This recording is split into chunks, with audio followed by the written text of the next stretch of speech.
Assalamualaikum warahmatullahi wabarakatuh. Nama saya Ulandari, saya dari kelas 11 bahasa ingin menyampaikan pengetahuan tentang bab 5 dengan materi berjudul Masa Kejayaan Islam. Periodisasi sejarah Islam menurut Harun Nasution terbagi menjadi 3 periode besar, yaitu 1. Periode klasik 650-1250, 2. Periode pertengahan tahun 1250 sampai tahun 1800. 3. Periode modern. 1. Periode klasik yaitu kejayaan Islam 650-1250. Periode klasik ini terbagi menjadi 2 fase, yaitu A. Fase ekspansi dan integrasi 650-1000, B. Fase disintegrasi tahun 1000 sampai tahun 1250. 2. Periode pertengahan yaitu kemunduran Islam tahun 1250 sampai tahun 1800. Periode pertengahan ini juga terbagi menjadi 2 fase, yaitu A. Fase kemunduran tahun 1250 sampai tahun 1500. B. Fase munculnya ketiga kerajaan besar tahun 1500 sampai tahun 1800. 3. Periode modern yaitu kebangkitan umat Islam, yang ditandai dengan munculnya para pembaharu Islam 1800 dan seterusnya. Faktor penyebab kemunduran Islam di masa itu. Ada 2 faktor yang menyebabkan kemunduran Islam, yaitu 1. Faktor internal muncul dari menguatnya materialisme, yaitu kegemaran penguasa untuk menerapkan gaya hidup bermewah-mewahan. Sementara itu, korupsi, kolusi, nepotisme, dan dekadensi moral tumbuh subur di badan pemerintahan. Kedua, faktor eksternal muncul dari ketidakpuasan tokoh dan intelektual di negaranya. Akibatnya, mereka yang punya kapabilitas dan integritas pindah ke negara lain, brain drain, yang mengurangi sumber daya manusia, terampil di negara Islam.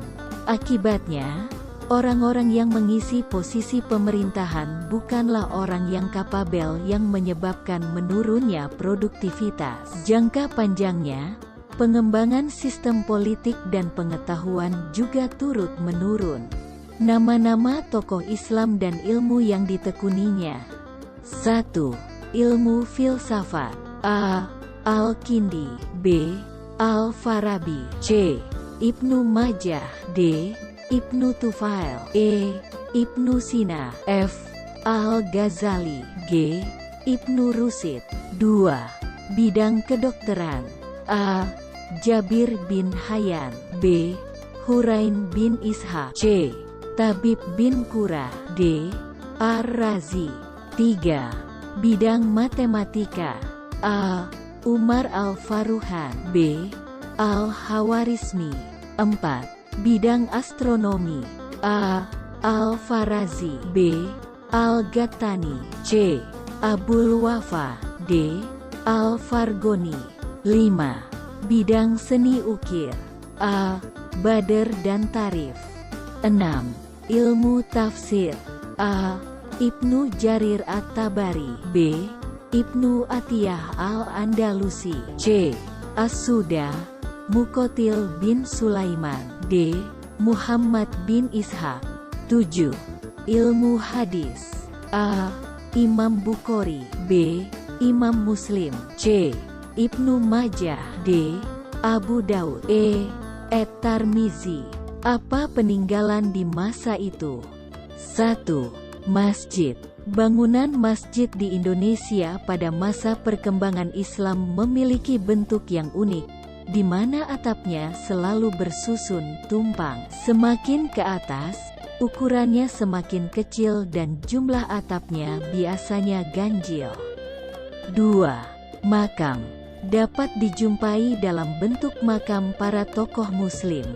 3. Kaligrafi. Kaligrafi merupakan seni melukis indah. Seni lukis di Indonesia sebenarnya sudah mengalami perkembangan sebelum Islam masuk ke Nusantara. Seni kaligrafi yang berkembang saat penyebaran Islam di Nusantara biasanya berupa tulisan indah dalam bahasa Arab yang diukir pada sebuah batu atau kayu. Seni tersebut banyak dituangkan pada hiasan masjid dan makam.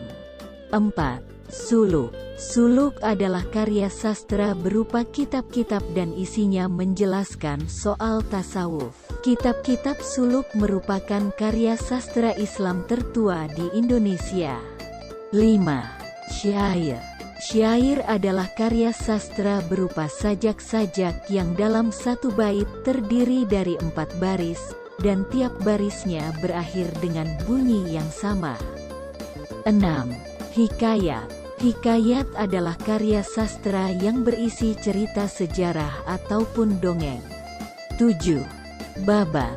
Babat berisi cerita sejarah, yang biasanya berisi campuran antara fakta, mitos, dan kepercayaan.